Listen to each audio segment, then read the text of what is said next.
Hello, everyone, and welcome to another episode of the Board Game Mechanics. I'm Katie, and with me, as always, is... Hey, everybody, what's going on? It is Jason. We are still alive. We're still here. We haven't forgotten about our top 100, and we're ready to close it out today. Just in time to get started again. Right. And now we're going to start the new year. No, we're heading into con season, so we definitely want to prep for that, to find new games to hopefully emerge on our top 100 next year. So we're going to have a full episode for you. Let's get started with some news. I have two games this week, thanks to my awesome correspondent in the field, Fan Zero. And this first one, like, Mike just knows the stuff that I like. And sometimes I think he just is like, let's get something Katie likes. And this is it. The game is called Festive Fortunes. And the theme is Chinese New Year, which I really love. Actually, last year, we had a Chinese New Year party here at our house, complete with red envelopes and food and decorations. And I have a little... calendar. It's not really a calendar. It's like a little figure set of all the different animals from the zodiac. And so this year is the year of the snake, in case you didn't know. So we like put those little guys out and move them around, and it's really fun. So this is a game based on that, and it's kind of worker placement-ish. You like send out your family members to buy snacks and decorations and things to draw people into your house for the holiday celebrations. But you can't spend everything on the buying, because another really key part of Chinese New Year is giving red envelopes with presents to the host when you're going to visit these other places. And so you're going to get points on like the snacks that you've eaten at these different places and who comes to visit. It's like 5 rounds. The artwork is adorable. I mean, it is so stinky cute. So you play as like one of the animals from the zodiac. It's like worker placement, you know. I mean, it has like a lot of really cute. It's family way strategy. I think I love a good cultural and like immersive theme, and this really looks great. Like you can also learn stuff too, and so there's some simultaneous play, which of course is one of my favorite things. Real thinking about backing this guy. So it's also, Jason's gonna love this, reasonable. So Festive Fortunes. There are 9 days left from the time that this podcast drops on the campaign. The base game is $38, which I think is very reasonable. And even like the deluxe pledge or whatever, because the initial pledge's base game is so reasonable. The deluxe game I think is not. It's $80. No, that's it's not not bad. The full pledge all in is $80. Oh yeah, all in, because they have like some really cool, like that one, deluxe components. There's like mahjong style acrylic turn markers and wooden snack tokens and mini expansions. Like there's a lot of real cool stuff in it. But even just the second tier, the base game plus an expansion, is $58. Yeah, that's not bad. Which I think is good, and it's just so cute. I love it. So that's my first one. Festive Fortunes. 9 days left when this drops. Base game $38. It is cute. Are you like bidding? You're bidding in those envelopes, the red envelopes?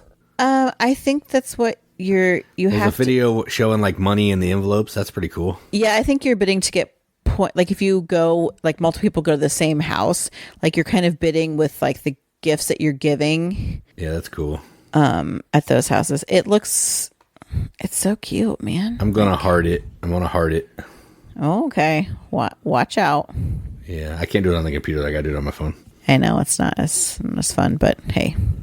But money that you receive, you like from people coming to your house, like you get back, and you can skip somebody's house. Yeah. I think that's really cool. And if you're the most generous, you get to pick first of the food that they offer. That's what it is. So if you're the most generous with what's in the envelope, you get the first choice of a snack. And so you might not get snacks.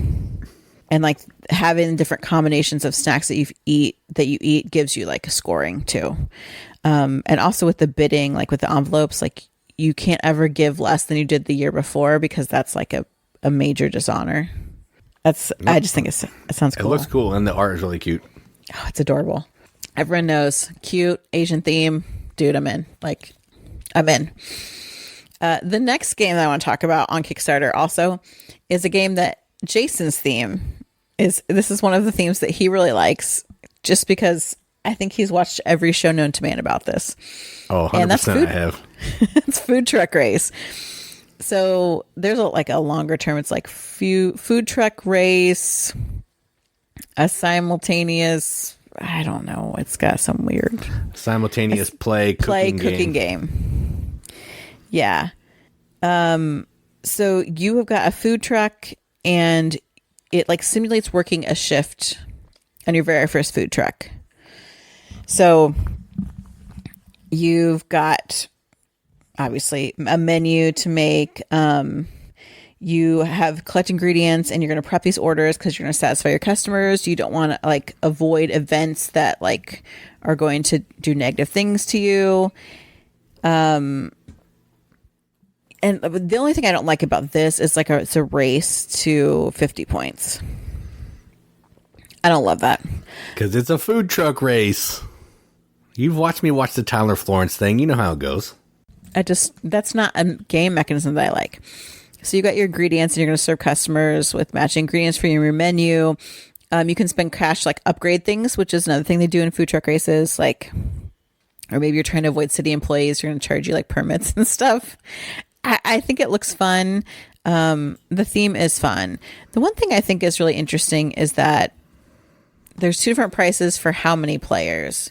So if you just want to get like a standard 4-player game version, it's $45. If you want to be able to play up to 6, it is $69. You should never play any game at 6. So 4 is fine. What if you want to play it at 5? No, 4. Or 2 tables of 3. Okay, well, I just thought I've not really seen that distinction made before. And it's cute, like they call it like dinner for 4 or dinner for 6, which is adorable. But if you like food truck races, I check this out. It's 10 days left from the time this podcast drops. $45 if you just want the 4-player, $69 for the 6, and they also have like bigger all-in ones. But yeah, that is my news. Yeah, that one looks fun. I thought about backing that one, but I didn't. So there we go. And I think the Foo Festive Fortunes looks better than that. Yeah, I agree.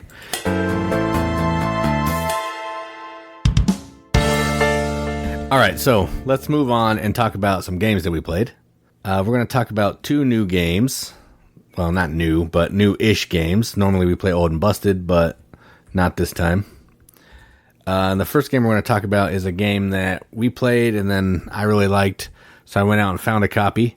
And it is called Mille Fiori. I'm not sure how you say it. I don't know.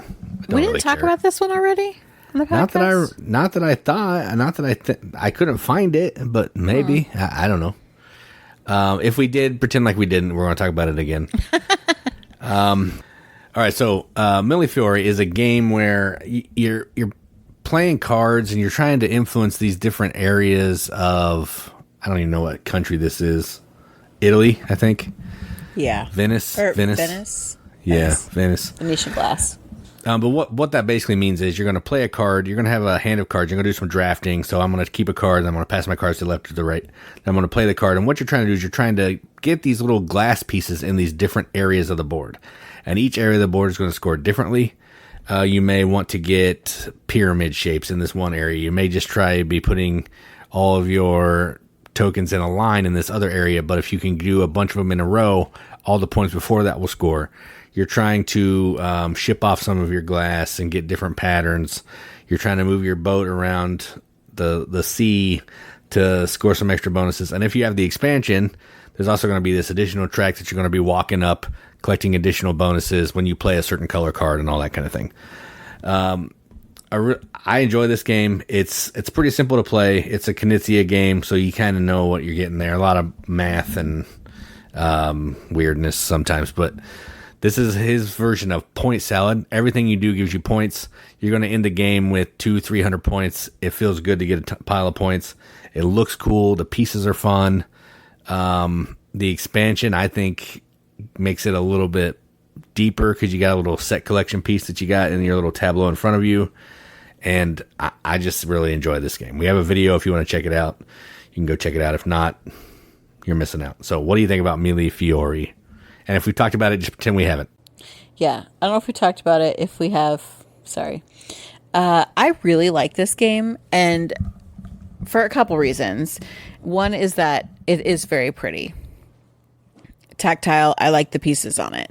The second thing is multipass to victory. Absolutely. And that's one of my favorite things because I played this several times now, and I have tried kind of a couple different routes.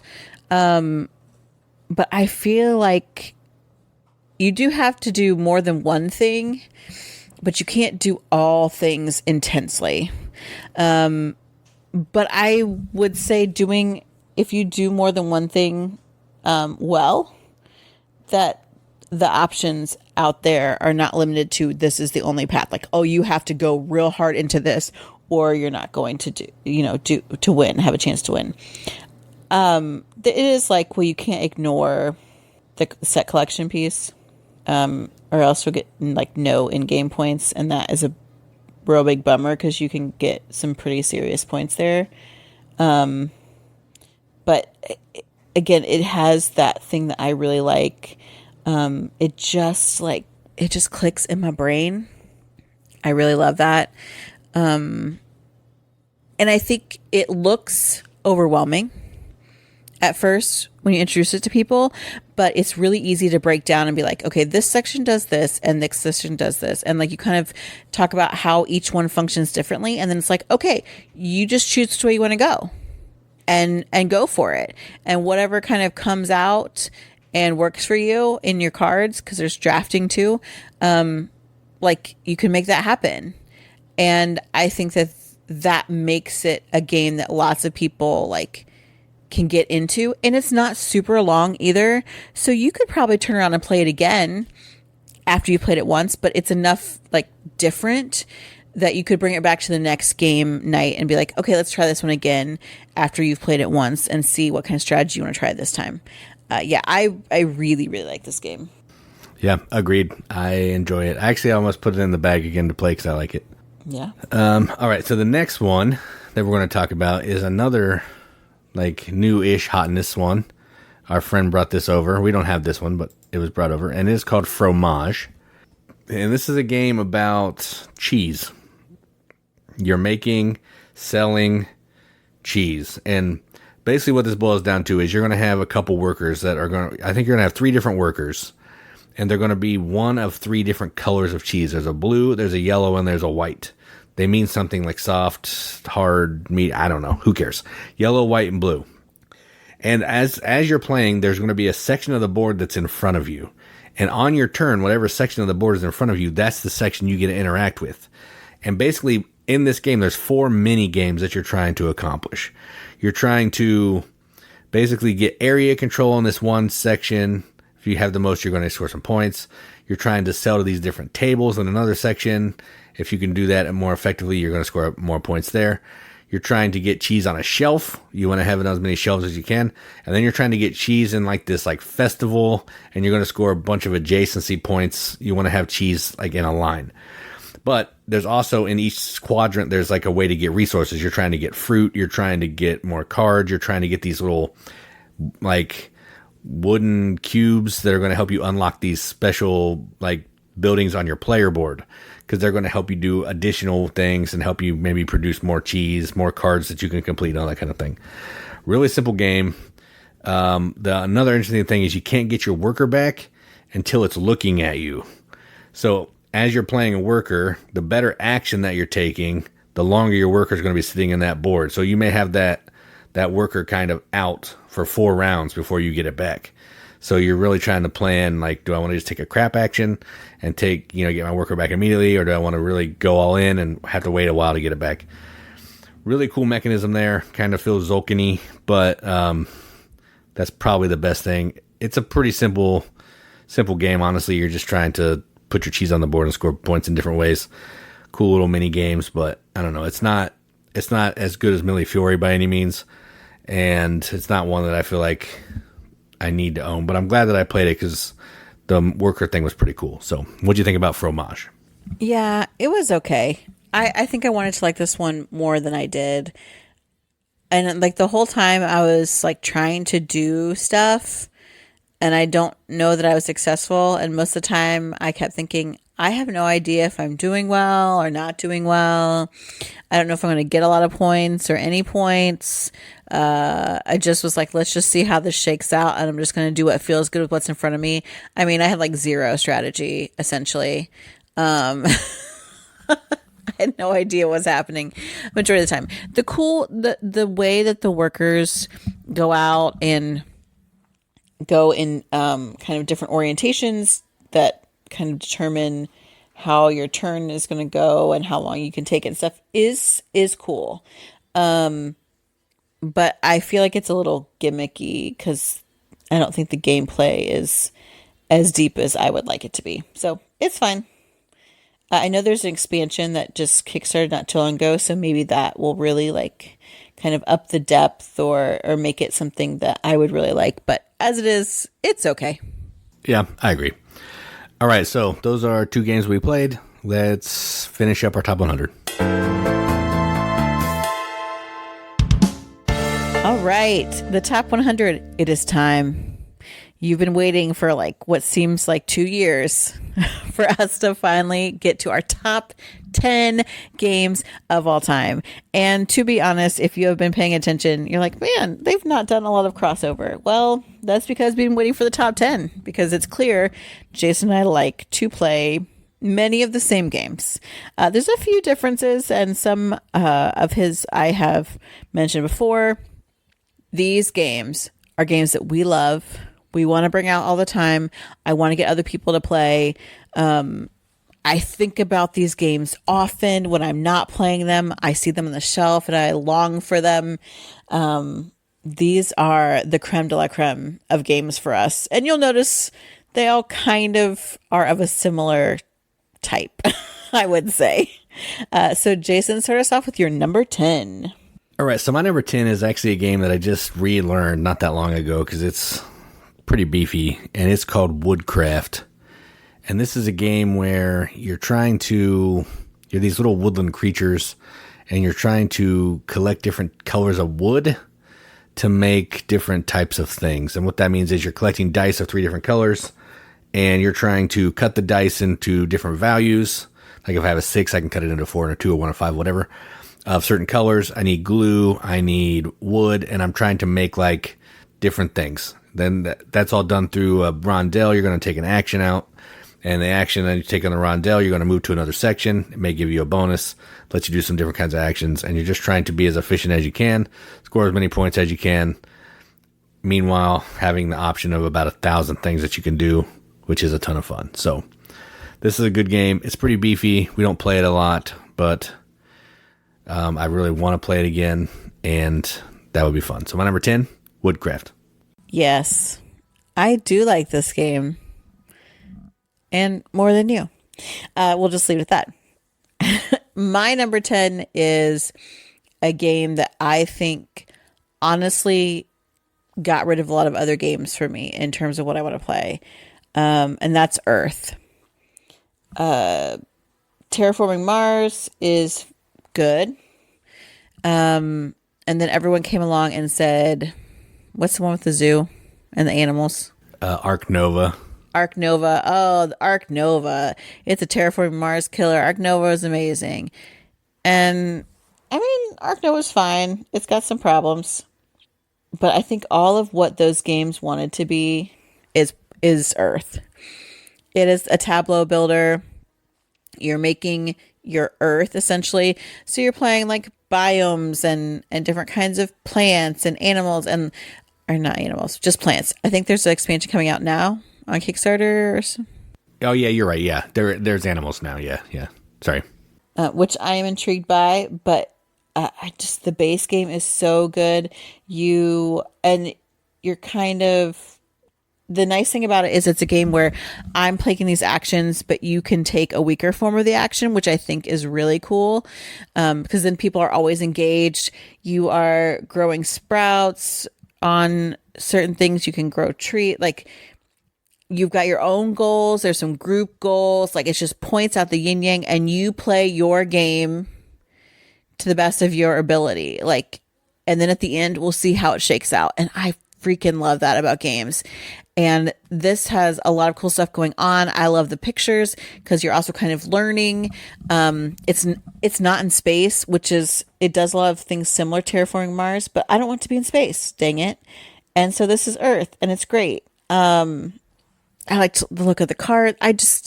There's like fun little pieces to move around and build on your cards. Yeah, it's so good. And I really want to play it again. So that's my number 10, and that is Earth. Yeah, when you said animals, I was thinking Forest Shuffle. I got them confused for a second. Oh, yeah. No. My number 9 is actually a game about making dresses and coats, and it's called Rococo. And this is an action selection game where you're going to have some cards in your hand. You're going to pick a card, and you're going to do the thing. And what you're trying to do is you're trying to collect different types of fabric and thread and I don't want to say recipes, but patterns. Yes, I was like, I can't think of the word. Patterns for these different dresses and coats, and then you're going to put the pieces together. You're going to make the coat and either put it on display in one of the halls in the banquet, or you're going to sell it to get money. If it's on display, you get points. If you sell it, you get money. And you're trying to do all those things throughout the course of the game, have the most points. You're trying to get up to the top to watch some fireworks. You're trying to have a little bit of area control in each of the halls because they're going to score some extra points. You're going to do some decorating the hall because it's got to look nice. You may want to pay for the musician because you want to have them playing the songs that you like. Really fun game. We have the old and busted version, no surprise. But it's really fun. It has you never really have to shuffle your deck because you can always pick whatever card you want to play, which is pretty cool. You always just get to kind of take the cards, look through them, pick what you want, and then go on, which is pretty nice. So that is my number 9, Rococo. Yeah, I really like that one. Really do. Okay, my number 9 is a game that not a lot of people play, and it's not a looker by any means, but it's another one of my favorite themes, and that is Shakespeare. If y'all don't know by now, I have my master's in Renaissance literature, which is the time of Shakespeare, Milton, Donne, all those wonderful things. And I love Shakespeare. I love it. It makes sense to me. It sounds like modern English in my head. And this game gets to bring some of those plays to life in a very accessible way. So you are, first you're bidding for how many workers you're going to use in a round. And by doing that, you bid less. If you bid less, you get to go first, which is really important in a lot of things because you're trying to costume, recruit actors, do set design, all these wonderful things. And so you do want to go first because there's some gold pieces of all these different things that will kind of up your score. Really lovely. But you've also, like, money is super tight because you have to pay your actors at the end or else, and like the people who are your costumers or your set designers. Like, it's just, it is like running several like plays that's happening. Like, that is just a lot of things to juggle, but I also really love that about this game. Like, and then there's also tracks that you're moving up to. So there's tracks and there's set collection, and then there's a really great expansion called Backstage where if you only bid so much and you've got these leftover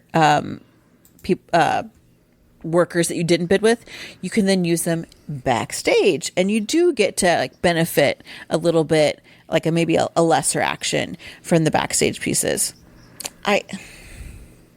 It's really great. I would like to play it again. It's deceptively, I think, to do well, there is kind of a lot of thinking happening. But it's such a fun game with a great theme. So my number 9, Shakespeare. And if you want it, it's expensive, just so you know. So be prepared. Oh, it is? Yeah, it's way out of print. They're never reprinting it. It's like the cheapest one on BGG is like $80. Oh, sorry. Come play my copy with me. All right, my number 8 is actually a game I played on Board Game Arena a bunch of times. Probably that's the way I played it the most often, and it is The Voyages of Marco Polo. And this is a dice placement game where you sending your dice out to collect different types of resources. I think there's fabric, spice, gold, and camels, and you're using those to fulfill contracts. You're using dice to move around this map. You're trying to get from location to location because you have some gold cards that you're trying to visit and set up trading posts in these certain locations. If you set up a trading post, then you have access to use the action at that place with dice. As you get more stuff out there, the board starts opening up a lot more with more options. And this is also one where you're never really locked out of an action. You can stack on your dice on top of people, but you have to pay them a tax, like the difference in dice. So you can always kind of go where you want to, but you never have the money to do that. So you really can't go where you want to. The signs of a good Euro game. But I love this game. It's Clemens Franz art, or maybe the other guy that's like Clemens Franz. But it's so good. It doesn't outstay its welcome. It's real fast. Has character powers that are crazy. Probably the best character powers of any game. And I love this game. So my number 8, The Voyages of Marco Polo. Yeah, I think I talked about that last week. I really thought it was my boo thing that did that, but maybe not. It could be. Oh my gosh. Why can't I remember the other guy I think we looked it up. Mm-hmm. I'll look it up while you're talking. I had to think about it. Yeah, it is good. My number 8 is a game that my cousin's husband was like, this is just basically a game where Katie just slaps the rest of us around. And I don't know why that this game just makes so much sense to me, but it's Obsession. And I know I've talked about this game. I've freaking championed this game because it's just so good, because it's one of those games where the theme really fits the actions that you're doing. I'm also a big Downton Abbey fan. So in this, it's kind of an upstairs, downstairs kind of game where the upstairs people, so the gentry in the family that you have, you're trying to restore this wealth to this family. And so in order to do that, the best way to restore wealth is to marry someone rich. And so in some ways, that's essentially what you're doing. You are working on expanding your estate, getting better like rooms and events and things, and then bringing people, inviting guests to those rooms, guests that have money, guests that have influence, so that you can impress the Fairchilds and eventually hopefully marry one of them so that you can restore your family's fortune. Oh, and then, but each time you have, like, let's say there's a hunting party. Well, you have to have certain guests that are gentlemen that are going to go on the hunting party. Women don't go on the hunting party. It's very, very class and gender divided, this game.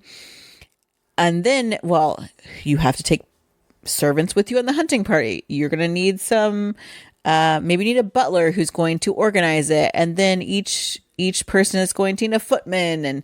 And so you are managing these workers that you have. And after they do, work in an event, they need to rest. So it's really using them to your fullest. Money also is tight because, again, you don't have much money. I mean, your family broke. You're trying to come up from the dregs. I love it. The expansion is so stinking good. I can't say enough about this game. It is so good. I think it was like hot for a while.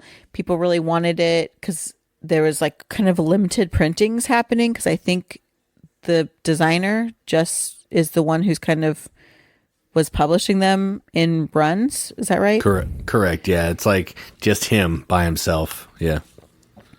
But it's so worth it. I really enjoy it. It's both kind of a meaty game because there are decisions and things to balance, but the fact that it's really actually accessible and like, okay, on my turn, I'm going to put on some kind of event and I have to have people for that. And then those people need servants. Okay. What benefits do I get from this? All right. Do I want to add, do I have enough money to like add to my estate right now? Okay. Yes or no. Turn done. And it's just that cycle continues.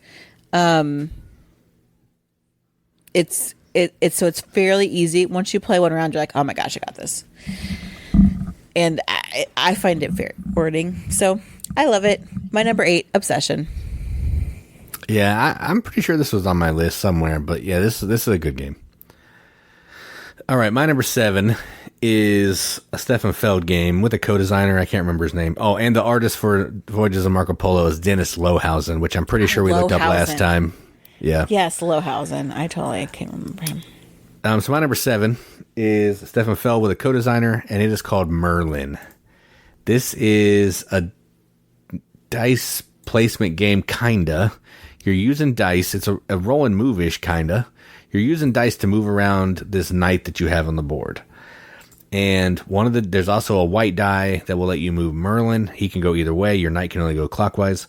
And if you have the Arthur expansion, I think there's a black die that lets you move around Arthur. He can go both ways.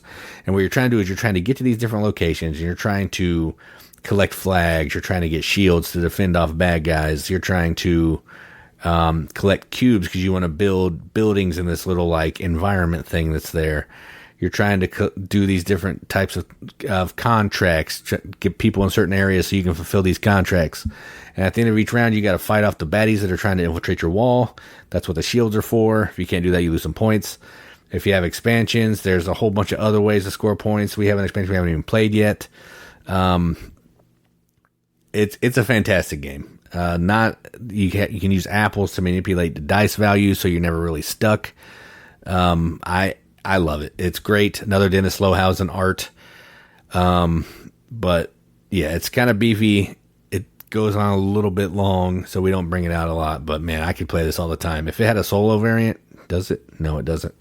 If it had a solo variant, I'd probably be playing it. So there you go. That's my number, whatever this is. 7, Merlin. Yes, it is my favorite Feld game. I'll leave it at that. My number 7 is a game from the Italians. This game is so good. Lorenzo Il Magnifico. This game just has so many things about it that work for me. So you are drafting cards from these different towers, and each tower does something different. So one tower has cards that are going to run, there's like 2 different engines that you can run with cards to generate resources, just other things. You've got cards that are in-game stuff. You got cards that, what's the other thing I was thinking of? In-game. And then like during the game powers.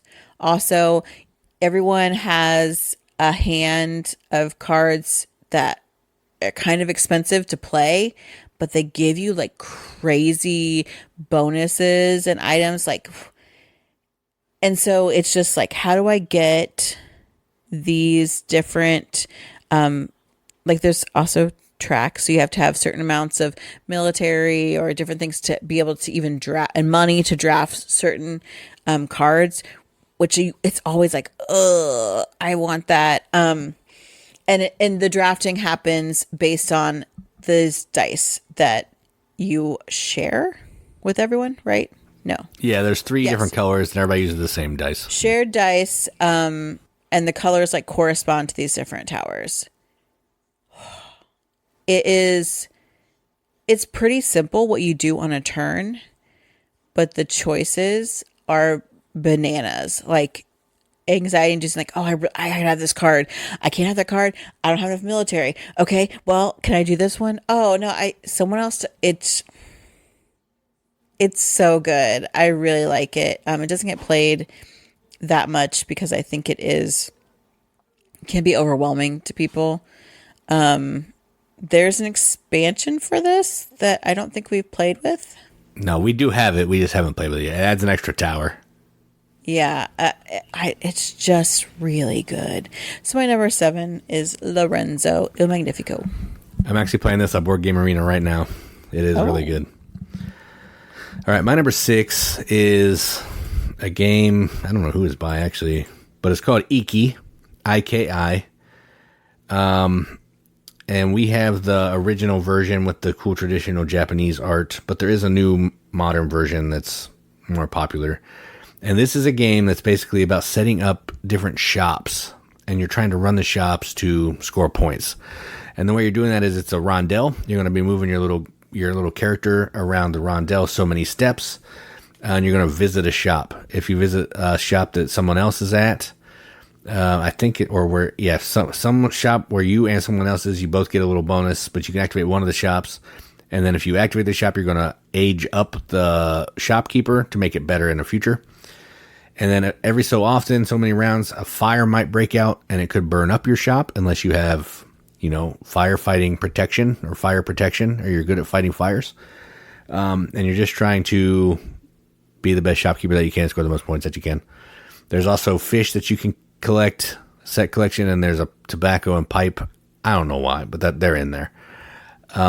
Really fun. I love the art of this one. The new one does look nicer, I'll give you that, but I don't know, something about this old version. But I've played both. I like both. They're both the same. They just look different. But this is a fantastic game. It was my number 1 at one time, so it's a little bit lower, but barely. My number 6 is Iki. Yeah, I think I've already talked about that one, and yeah, it is good. My number 6, spoiler, Jason already talked about it, and that's Merlin. There are some felds I'm like, yeah, this is great. And then other felds I'm like, I hate this man so much. But Merlin is where it's at for me. The rolling the dice and then using the different, like your pawn, Merlin's pawn, and then eventually like Arthur in the expansion, which I think is a pretty not essential expansion, but it's not that difficult to add in. And I think it's nice to have another, token or something to move. It does make the game longer, but it is nice. Yeah. And so then you are like trying to map ahead, like, okay, where am I going to go with this number that I've got in order to accomplish these things that I want? And meanwhile, someone else can move that exact same pawn, like in the opposite way. And you're like, dang it, that is not what I wanted. Now I got to rethink my whole thing. But again, very simple. I take this die, the color of this die, and the number of it tells me how I move this, one pawn. But where do I want it to go? Do I want to use like a special power that I have? Like, what am I trying to get?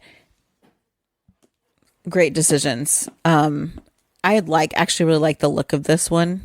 Even though, Lohausen is not doing like real good faces, but it just suits this. The art style, I think, really suits this kind of Arthurian Camelot idea. Yeah, it's so good. My number 6, Merlin. My number 5 is a Vital game, and it's not, not my favorite Vital game, but it's close. So there's a little bit of a spoiler.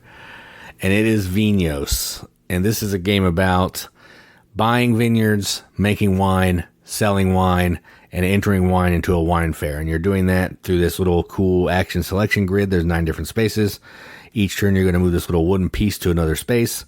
If someone else is there, you have to pay them money, and then you're going to take the action. There's buying vineyards. There's getting sommeliers or whatever they are to come work on your vineyard to make you produce better wine. There's you can get wine cellars to age your wine faster and more efficient.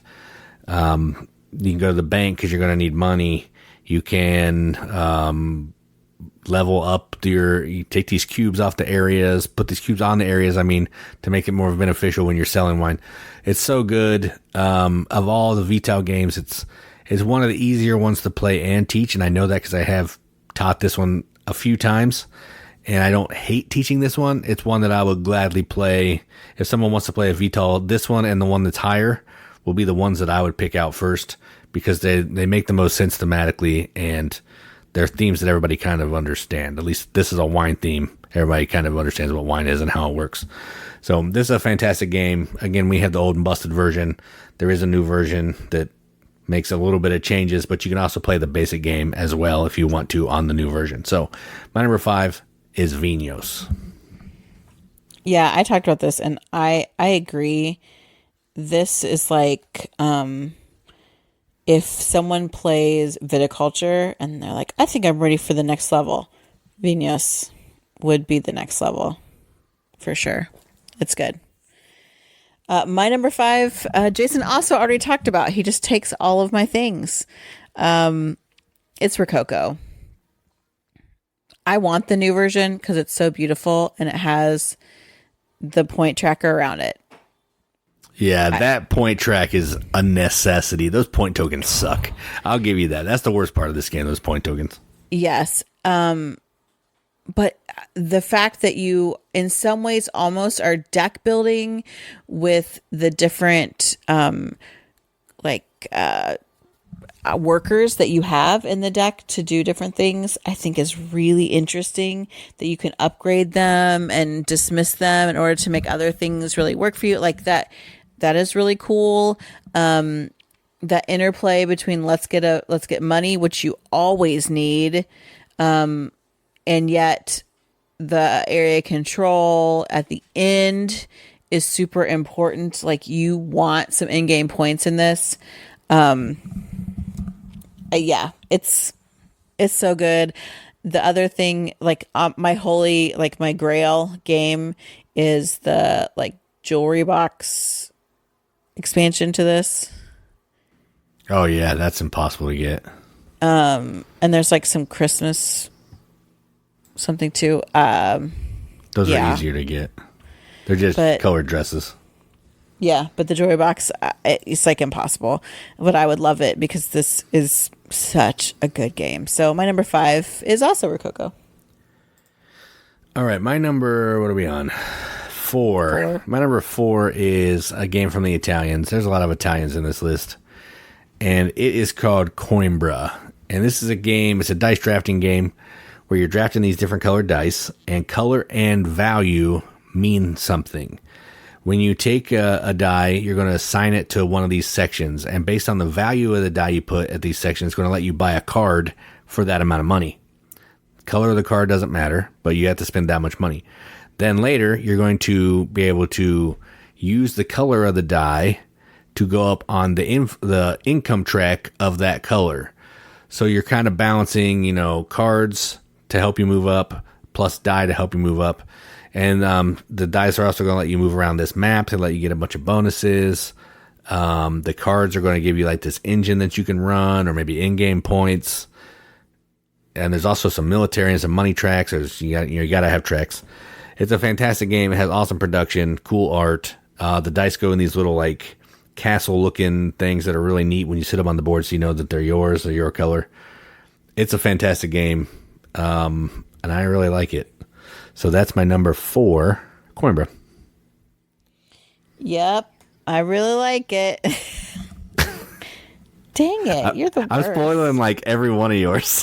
I know. I'm like, geez, Louise. All the rest of my list is repeats, basically, of Jason. Except my number 4 is not. My number 4 is a game that I actually want to go on longer, and we have house ruled it to just add one more round because it's so good and you so need it. And that's White Castle. Dude, this game. So Asian themed again, for the White Castle in Japan. Himeda. So it's very pretty to look at. but you are using these dice to, like, you're choosing one and then it's going to run all the stuff you got in front of you. And you're so you can place things and take actions, and there's all kinds of stuff. Like you're getting samurai out, you're getting geishas out, you're trying to get different extra. I mean, you're just doing all kinds of stuff, and taking like a low die, which allows you sort of to do less, maybe place in less desirable places, allows you to get these other bonuses, which can also be really powerful. And so the trade-off for that is so great. You want to do stuff and other people are going to do it before you, and then you're ticked and you're trying to sort it out anyway.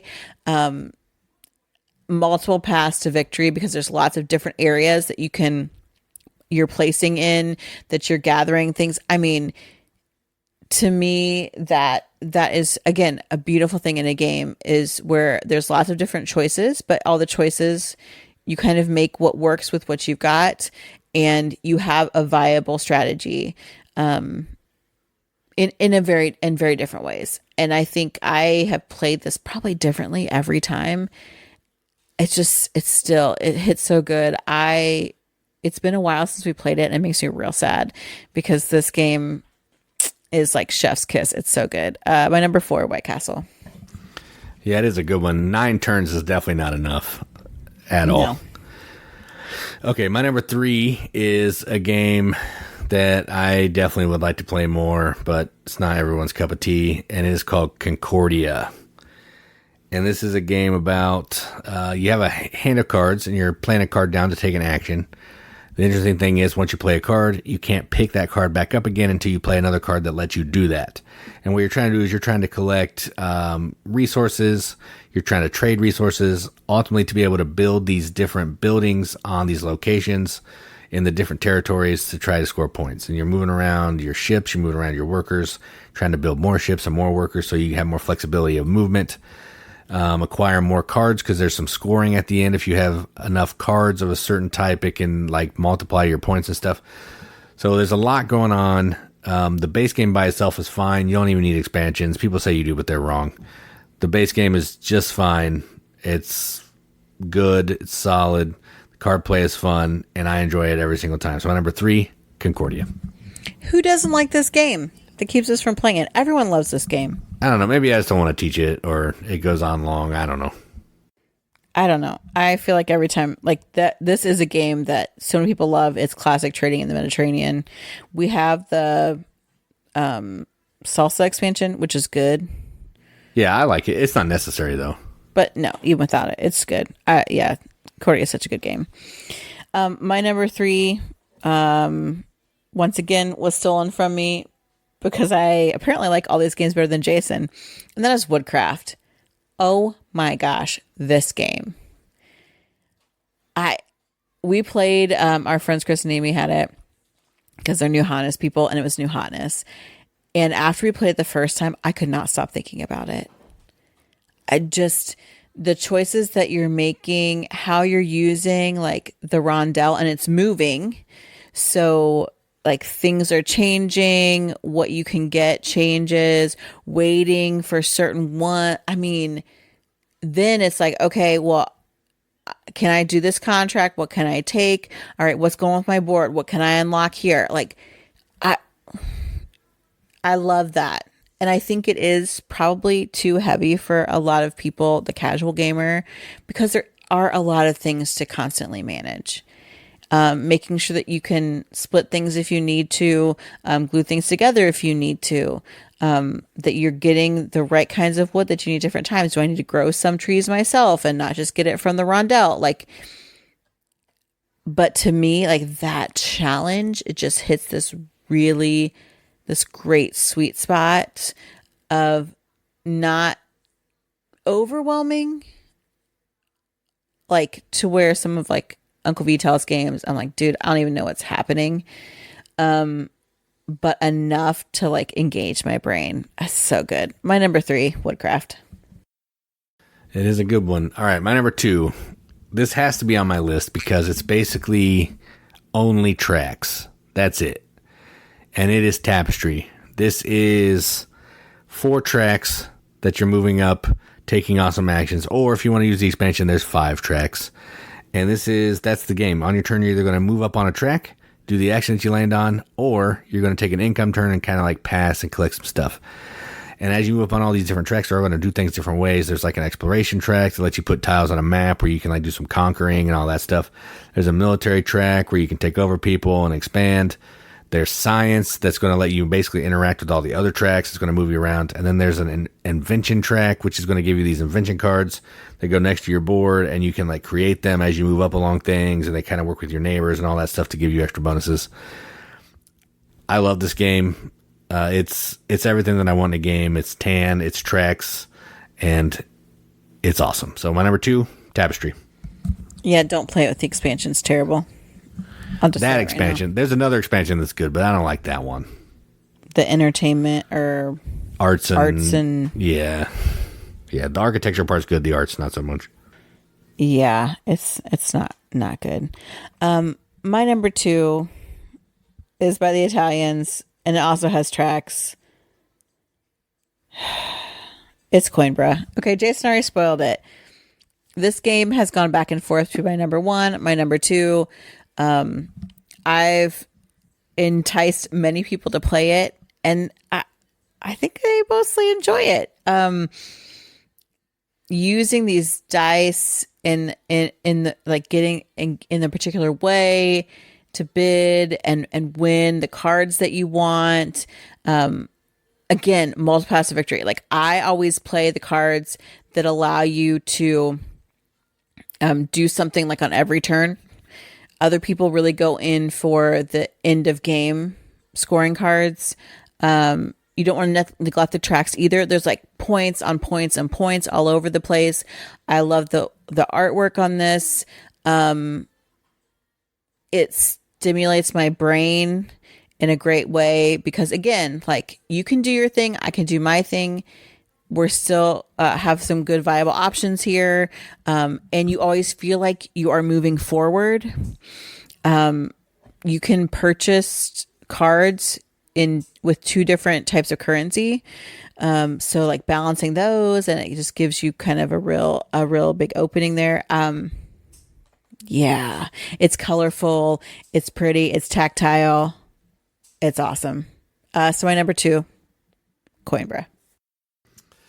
All right, so my number 1 is my favorite Vital game and my favorite game. And not one, I wouldn't play this over Vinhos most of the time because it's harder to teach, but I like it better, and that is the Gallerist. This is a game about discovering artists and running an art studio, and you're doing that through worker placement, and by that means there's 4 worker spots. You're going to go to one of the spots and do one of the 2 different actions at the spot. You're trying to discover artists, you're trying to promote the artists to make them better, you're trying to buy their paintings and then sell their paintings, put them on display. Go visit at the foreign market, mingle over there, maybe go up for auction for this painting that's going to be available at the end of the game. But the interesting thing about this one, I think this might be the first game that he did this in, is he does the follow action where you can put a worker at the spot that you're leaving. And if somebody else goes there, they get to take the action, but then you also get to take that one of the 2 actions as well. If you pay a little bit of a price, you get bumped out, you get to do something. So basically with 4 spots, you're pretty much going to be taking a turn almost every turn. That's what it feels like if you're playing like a 4-player game. I really like this. This is, it has great art, looks amazing. Love the theme, the concept. It's just so fun. I would play this anytime, but it's not, Vital's not something you want to play with everybody because it's not for everybody, and I get that. But my number 1, the Gallerist. This has really jumped for you. Yeah, it's been number 1 before, I think. The more I just think about it, the more I always want to play it.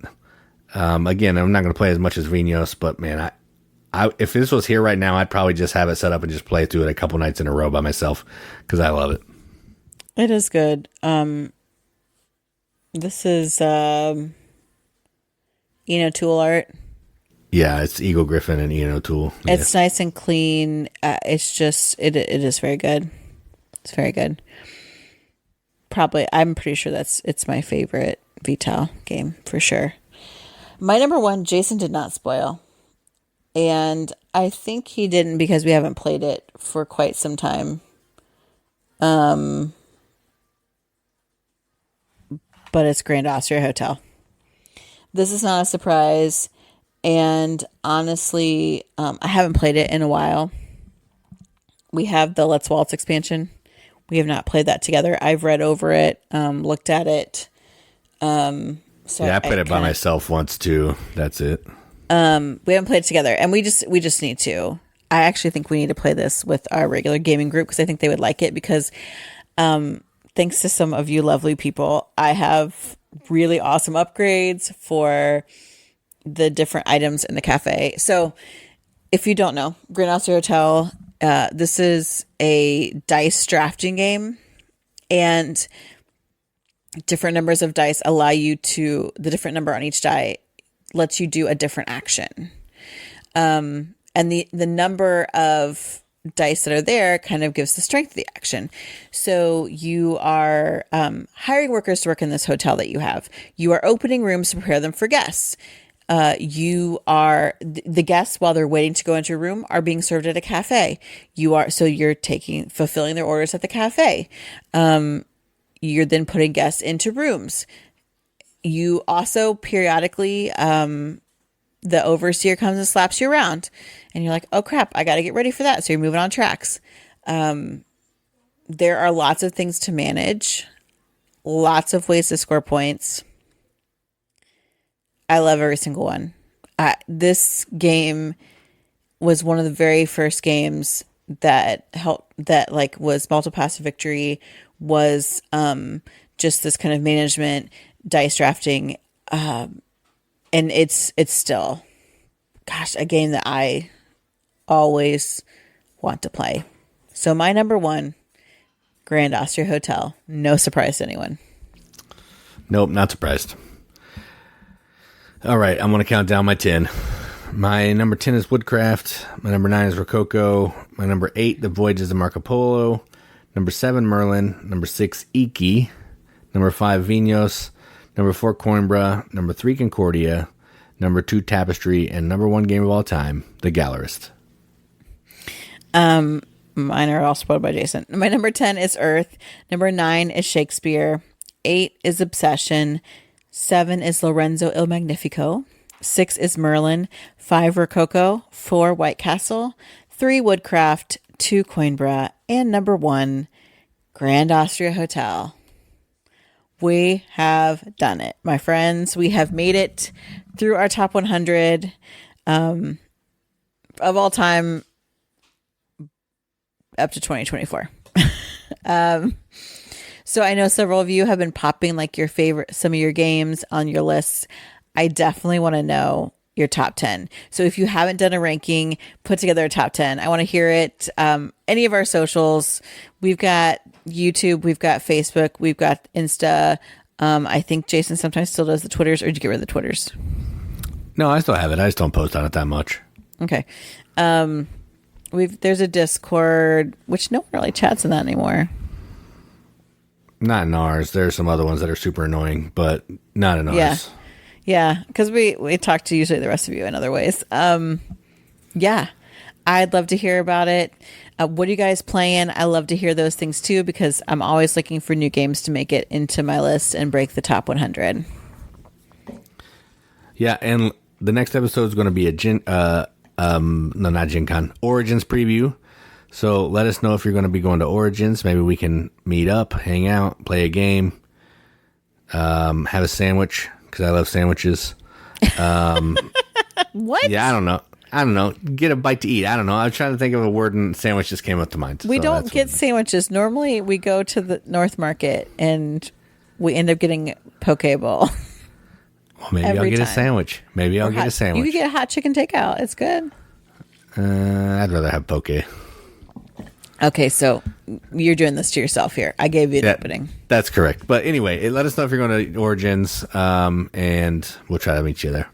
Yeah, we'll probably be there the Thursday and Friday, just because we've got other commitments that happen to happen that weekend because, life. But we will be there, and we would love to meet up with, I know we already have a couple people on the docket, so We'd love to play a game with you. Yep. All right. Well, that's it for our top 100. And I've been Katie. And I'm Jason. Keep gaming, everybody. Keep gaming.